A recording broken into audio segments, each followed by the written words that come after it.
राज्याचे उच्च शिक्षण मंत्री आणि जिल्ह्याचे माजी पालकमंत्री चंद्रकांत दादा पाटील यांच्या निवासस्थानी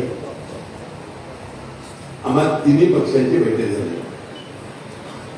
त्यामध्ये पालकमंत्री आंबेडकर साहेब उपस्थित होते,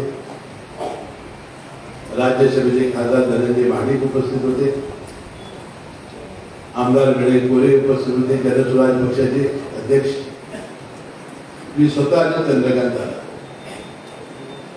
आणि या तिन्ही पक्षांची बैठक झाल्यानंतर काही चर्चा त्यावेळी झाल्या आणि ही बैठक पुन्हा आचारसंहिता लागल्याबरोबर तिन्ही पक्षांची घ्यायची असं ठरलं.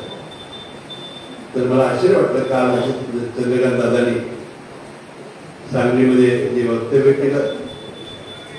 जरूर भारतीय जनता पक्ष हा मोठा भाऊ आहे, कारण मोठा पक्ष आज आहे राज्यामध्ये, ते काय नाकाम करणार आणि म्हणून त्यांनी दोन्ही पक्षाला सामावून घेणं आणि योग्य जो वाटा येतो आम्हाला देणं ही जबाबदारी मोठ्या भावाची आहे. ते जर असं मानले की एवढ्या जागा आम्ही घेणार नाही, तुम्हाला देणार, तर हे कसं होणार?